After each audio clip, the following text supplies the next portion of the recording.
Hello and welcome to the Energy Within podcast with Shalyn and Catherine, where we discuss womanhood, motherhood, spirituality, and more. On this week's episode, we're going to be talking about the intricacies of tarot, how to use it to tap into your intuition and live a more aligned life. Yeah. As always, I'm excited for this episode. We're very excited. We've been planning this one for a while. Yeah. So, very exciting. Shalyn, could you please educate us on the history of tarot? Oh, yes, I would love to. So, tarot originated as a game that was created by Italians in like the 14th century or something. They called it tarocchi. And then from there, it started to span out across Europe as the centuries went by. In about the 18th century, it became what we know more of what today. There was a French occultist, Jean-Baptiste Alliot, who created like the guide for reading them and basically the gist of how we read them today. So he was the one who incorporated the astrology and then the 4 elements into there. From there, in about 1909, the Rider-Waite-Smith deck came about. So we got Rider is the publisher. A.E. Waite is the person who came up with, or who developed further, I guess, the instructions on how to read them and the meanings behind them and everything. And then Pamela Colman Smith is the woman who illustrated it all. And those cards look like this. Yeah.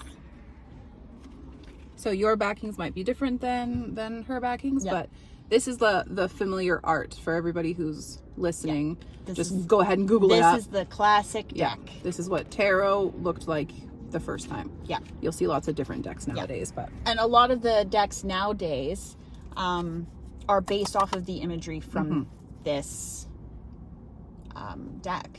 Like it's all based off of the same sort of themes. They usually have the same kind of like little symbolisms, that sort of thing, which I think is super cool. So if you can learn how to read the Rider-Waite-Smith deck, you can basically read any deck. Read any deck, yeah. Read any deck. My deck is very similar to yours. Yeah. But my major arcana has some different names, and we'll explain major and minor arcana in a second here. But yours, for example, like what's your number 1 card? Number 1 is the Magician. Right, and mine it's the Wizard or something. Yeah. Like that. So like similar, like all tarot decks will have the same basis. Yeah. But sometimes people took liberties. So like your Magician will have the swords, the wands, the cups, and the pentacles somewhere in there. Like my Magician, it's just different pictures. interpretations. Yeah, Different pictures. So, as we were saying, tarot decks can differ depending on which one you pick up. You can walk into any occult store, shop online, and find a tarot deck. You will know your tarot deck is an actual proper one when it has 78 cards. You're going to see other decks that have more than that, less than that. Those are oracle decks, separate entity completely. But your tarot decks will have 78 cards, a major arcana, which is 1 to 20. I think it's 22, because 0 is the Fool. Yeah. And then 21 is the World. So it's 22 cards total for major arcana. Correct. Yeah. And then there's the minor arcana, which is split into 4 categories. Swords, cups, wands, and then pentacles. Yeah. And those all represent various aspects of the world that we see around us. There's this woman that we follow on Instagram. Her name is Vanessa, and her iPhone. She talks a lot about tarot, which is super fun to watch, but she did this one thing. So she goes wands, cups, swords, pentacles, and it kind of like helps you remember the meaning behind each one. So your solar plexus, or your wands, is your fire elements. It has to do with your passion, creativity, and like things that light you up, sort of thing. Then you have your cups, which is your heart. That's your emotions, feelings, that sort of thing. Your swords, which is air, do with your thoughts, anything that has to do with your head, thoughts. And then you have pentacles, which is earth, and that's any like physical things that you can touch. Hence the touching.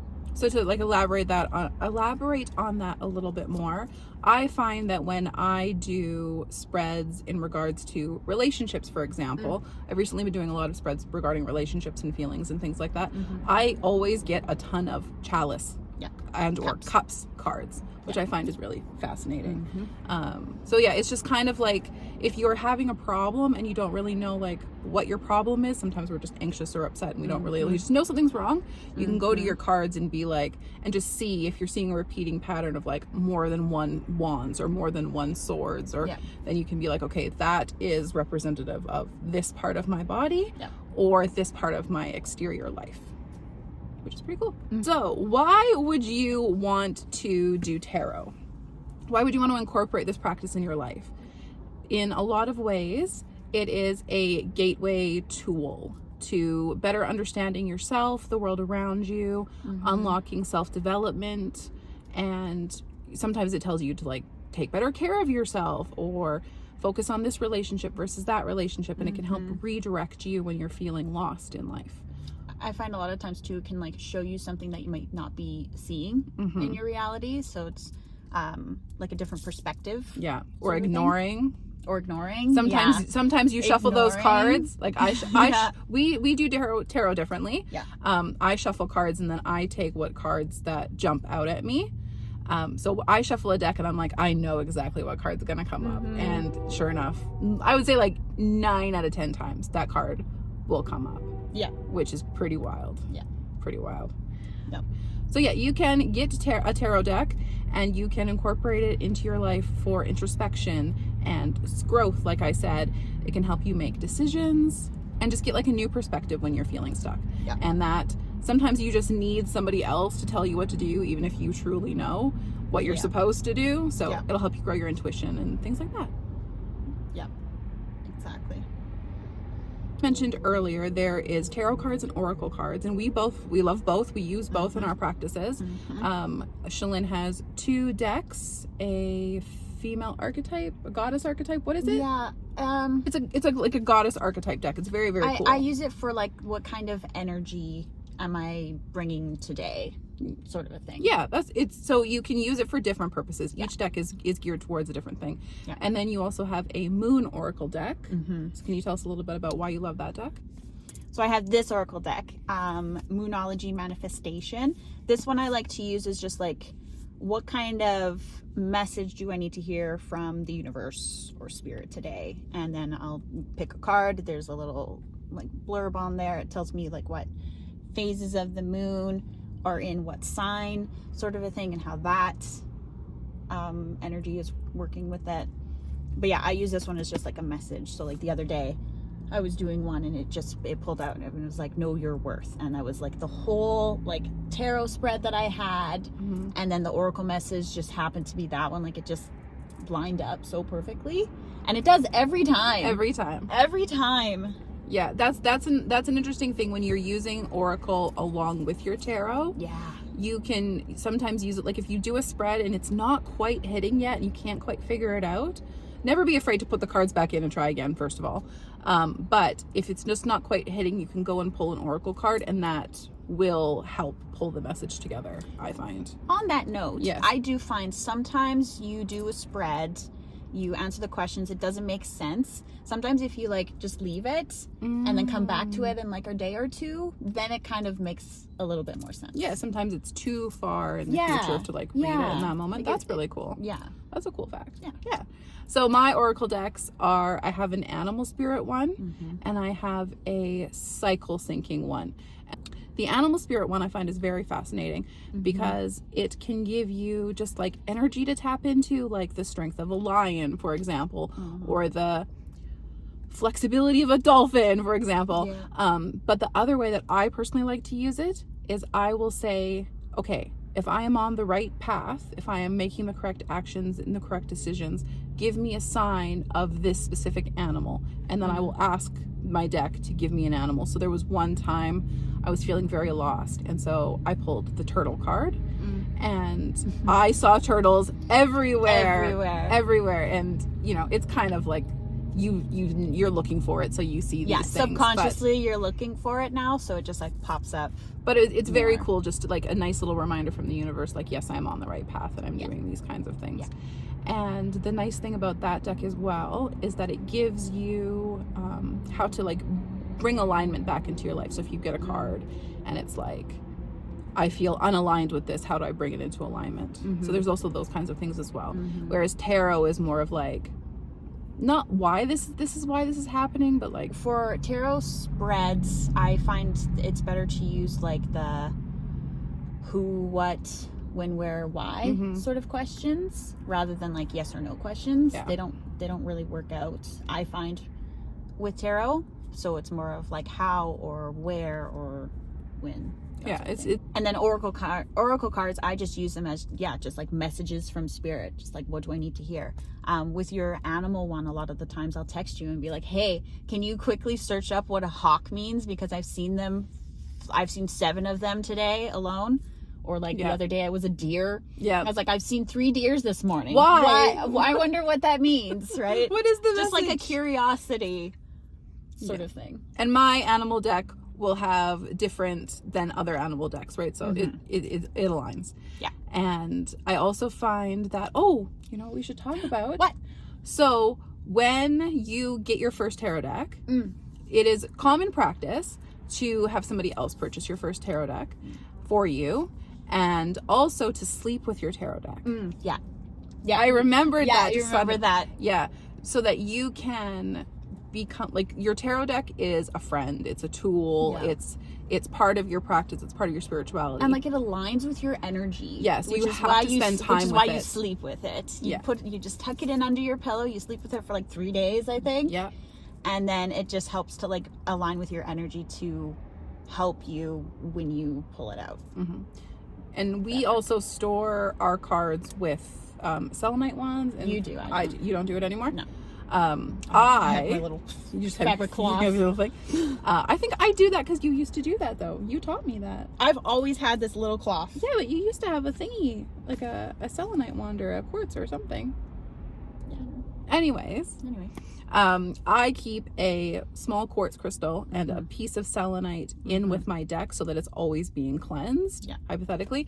But if you're ever finding that your deck is not lining up with you consistently, then you need to cleanse your deck with like the full moon, or you can sage it. You can especially sage it. If you're doing readings for other people. I definitely suggest saging it between every person. Or have a deck that's just your deck and a deck that you use for other people. The other thing that you can do is, that's what I do all the time, is you knock on it, knock all the old energy out. We do that pretty much every time we pick up our decks. Every time. We use our tarot decks, I wouldn't say every single day. You can pull a card every day if you want. I mean, for the most part, I'm doing it probably every other day at least. Every other day at least, Mine is in my morning basket. My decks all sit in my morning basket. So I am supposed to pull a card every day for my journaling.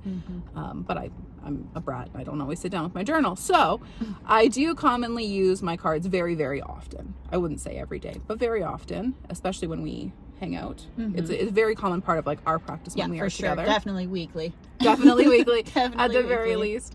And more so when we're feeling like lost or trapped or unaligned with our lives. But there is something very exciting that I do absolutely every year without fail, which is called the Wheel of the Year. And you can Google it, and we didn't make it up or anything like that. It's pretty easy, though. It's pretty easy, Which is, you are going to pull 13 cards in a way that speaks to you. I do my shuffling. You spread your cards out and then select. And then select them how they feel good to you. So you have 13 cards, kind of put them in a circle with the 13th card in the very middle. And each card is representative of the month. So I do this in December. You can do it at the end of October because the witch's new year is Samhain. You do it at the spring equinox. You can do it on your birthday whenever that falls. Your birthday. A wedding, whatever aligns with you. Whatever aligns with you. And you just will like flip over each card one by one and write down the month and like what that is, and then like leave it. And you can come back every quarter and look into it. You can come back at the end of the month and check your fortune or whatever. Yeah. Or you can look at it at the beginning of the month and be like, okay, this is the direction I'm supposed to be going. Yeah. The direction or like the energies of that month. And then the 13th card is like your overall year vibe. Theme. Yeah. Yeah. And you can pull your theme for the year. If you're a person who does a theme for the year, you can pull that from that card if you would like. But that's something that I definitely do every year, and I'm rather looking forward to doing it for 2025. I find it so no idea. So weird how some of those cards line up just So perfectly. Yeah. Just perfectly. I've never really looked at it and been like, that doesn't make sense. Like at the beginning of the month, I'll be like, the beginning of the year, you're like, none of this makes sense. Or like a bad card will come up and then you start panicking about that month. Don't do that. Don't do that. By the way. I do that every year. Don't do that. I do it every year, but don't do it. Don't try. Try your very best. It's just cards. But yeah, you can look at it at the beginning of the month and either be like, oh, I know exactly what's coming up, like a birth or a wedding or something like that, or a project at work.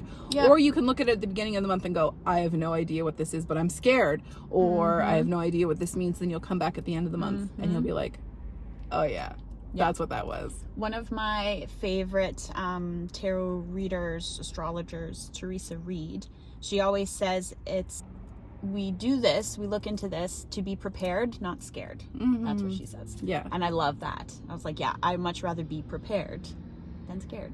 Yeah, for sure. I have her book, which is this great. one is so cool. It's Twist Your Fates. So this one involves astrology and tarot reading. I have it tabby note. There's so many tabs. The wazoo, so that I can just flip to things when I need it. But it goes through everything, and I've learned so much from this book alone. Yeah, that book more so for astrology, because I was already fairly like fluent, if you will, in tarot. But yeah, the astrology aspect of this I really liked. Yeah, that book is always out when we have our meetings, pretty much. Yeah, I always bring it. Yeah, because I don't know when I need it, but I might. Be prepared. Be prepared.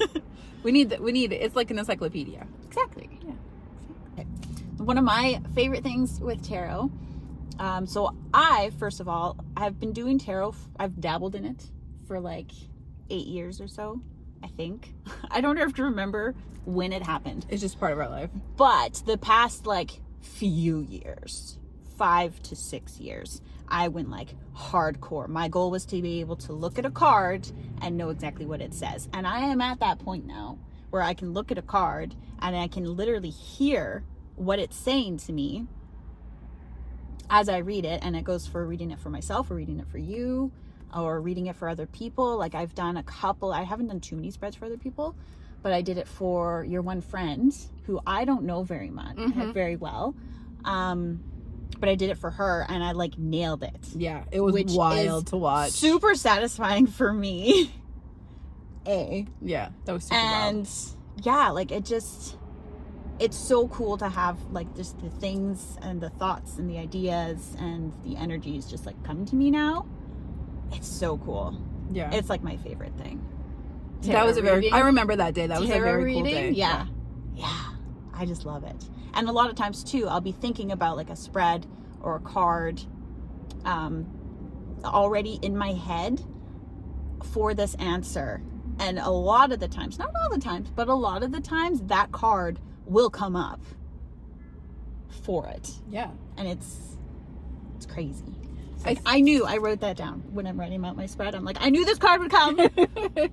Yeah, I had that experience last week where I was like, I know this card's going to come out, and it came out. And it did. Yeah. It's wild. And it was perfect. It was the perfect card, even though I interpreted it incorrectly at the time. Which adds to your point that you made of like walk away and then come back later. Really does. Yeah. Exactly. Sometimes you just need to drop it and walk away for a bit. And also, we're talking a lot about using tarot for ourselves and for close friends. Yeah. But don't be afraid to go and get a reading done. Like, maybe you're not ready to, like, step into that path where, like, you are incorporating tarot into your practice, but you're curious about it. Yeah. We've both had readings done by professionals. And I was... quite a few times. I was floored. Yeah, I've had 2 readings done, I think. I was floored at the accuracy of both. Specifically, the very first one. But that woman blew my mind. Mm-hmm. I just walked in. She did a big spread too. I think it was the Celtic cross spread that she did. No, that was my second one. That was the second one? one? The first spread I did was like back 9 years ago. Because we went to a person together. Yes. And yeah, that was the lady? That was the one, yeah. Okay. And she flipped over these cards. I don't know, maybe six cards. Maybe it was a Celtic cross. And a big one. She flipped it over and she was like, "Hey, did you just get out of a really abusive relationship?" And I was like, "Excuse me." And she was like, "Yeah." And like she called me out on like so many things, so many private things that you knew and no one else knew. Yeah. And it was just very insane, and that was like a turning point for me. That really helped me get out of I think that was a turning point for me too, actually. That was a big day. That tarot, because I wasn't doing tarot at that point. No, that might have been the pinnacle moment. The pinnacle moment. As I remember us getting back in the car and we were like, whoa. Yeah. I remember I had asked her about if I was ever going to have a baby. Because at that point, my husband and I were like trying for like what felt like ever. Yeah. And nothing was happening. And yeah, she said I think it was like, be patient. Like, it's there, but it's not ready yet. And then I think it was like a couple months later, I got pregnant. And on the point of that as well, you and like your pregnancy journey and all of that, the first time I did a Wheel of the Year for you was the year that your son was born, your first son was born. Yeah. And the month when he was born, I pulled the Earth Mother card for that. Ooh. I remember that specifically. That's the Empress one in my deck. And that gave me chills. And when your second son was born as well, yes. the cards also called that birth. And when my daughter was born, the cards also called that month as well. Oh, that's cool. Yeah. And like to some degree, I will say that I manipulated this slightly. Her birth was scheduled for July. Like I had the July card, and I had a C-section. Yeah. And they wanted to push it till October 4th, or sorry, not October. I'm so sorry. Until August. And I was like, no, July, baby. So that was one of the reasons I was so stubborn, and she was born on the day she was. But yeah, the cards know. Hence the title of our episode, which is the cards are always right. They always know. They always know. So we definitely encourage you to like get a deck, get a reading, ask a friend to borrow their deck or do a reading for you if they're comfortable with it. Play around with it. Yeah, it's fun. It doesn't have to be serious. It doesn't have to be serious. Dark scariness. And the other thing too is like it's not so much for a future telling thing. It's more of a right now, what do you need to learn? What do you need to grow? Aspect of it. Like you can always change your future. If you get a future card that you don't like you have the power to change that. Yeah. They're cards. Yeah.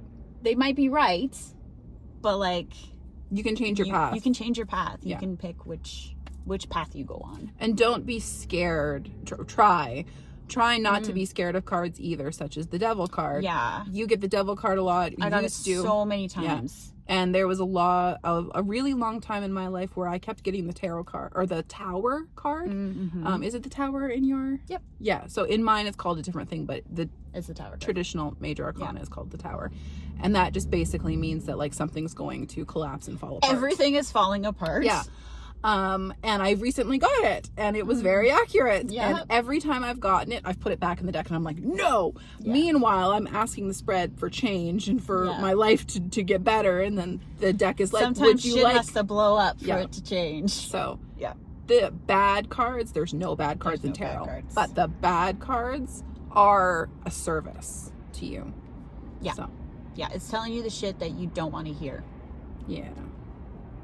It's a friend. It's a really good friend. Tough love sometimes. Tough love friend. Yeah. And also a pep talk too. And also a pep talk. Yeah. Yeah, for sure. Really just no badness. Only goodness. Shalyn has a wonderful idea. I love this idea so much. I can't believe you didn't think of it. I didn't think of it. I was not thinking about it at all. I'm gonna start shuffling. So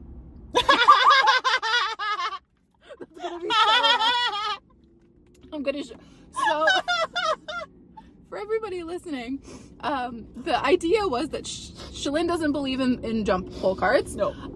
I do believe in jump pull cards. But she's going to shuffle and she's going to pull a card. I shuffled once. It jumped. I shuffled and one it is time. the It's death. the death It was card. the death card. But this card is not a bad card. No, this is is like a phoenix card, okay? That's what you think of the phoenix. Yeah. Things have to die in order to be reborn and rebuilt and transform, like a forest fire that kills the forest so that it can regrow stronger. It's a card of transformation. It's a card of transformation. This is the cocoon Which card. is also one that I get all the time. Yes. Always transforming. Anyways, we're going to put this back because this card was just like, see, they're talking about me. That's what that was. I had a feeling it would come up too. That was so funny. I was like, just watch. It's going to be one like crazy ass card. What we are going to ask the cards is a collective message for us, for our group, for everybody listening, to help us step forward into this new week, wherever we may be in our lives, whether you're listening on release day or just moving forward in general. It's this one. It's that one. Ooh, what is it? 3 of Wands. 3 of Wands. What does 3 of Wands mean? 3 of Wands. So Wands is representative of thoughts, air? No, I'm wrong. Fire. Fire. Wands is fire. Okay. Wands is fire. It's suggesting to look for the joy, the peace, and maybe a new adventures coming along that you're excited for. There's things on the horizon that you should be open to. Not everything is a bad thing. Look forward to the future. Yeah, I like that. I accept that reading. That's what it is. Hopefully that aligns with you, some of you, most of you. Very positive energy overall. Definitely feels like it aligns with us in our life. I agree. Yeah. I agree. Thank you for joining our conversation about tarot. We hope that you found it interesting, exciting, intriguing. We hope it inspired you to get a reading or pull some cards of your very own. Our next episode is going to start a little mini series. We're going to be talking about the menstrual cycle and cycle syncing and all of those fun things. And we will be starting with the menstrual phase of your cycle. Yeah. So we're going to share some tips and information, the science and the spirituality behind it, and how to adapt it to your life, how to adapt your life to it, something like that. We'll figure it out. Yeah. In the meantime, we would love your thoughts on this week's episode. Tell us your experience with tarot, if you have an experience with tarot, fun stories, where was tarot right in your life that maybe you wish it hadn't been, or when did it help you? Yeah, we would just love to hear from you. Find us at the Energy Within podcast on all platforms. We like to use Instagram though, so Yeah. and YouTube. Hit us up on Hit us up Instagram. on YouTube, for sure. And if you want to see our faces while we talk, if you happen to be listening, then you can hit us up on YouTube. And if you want to just hear our voices, you can find us on Apple. Yeah. Thank you again, and that we hope you see your power today.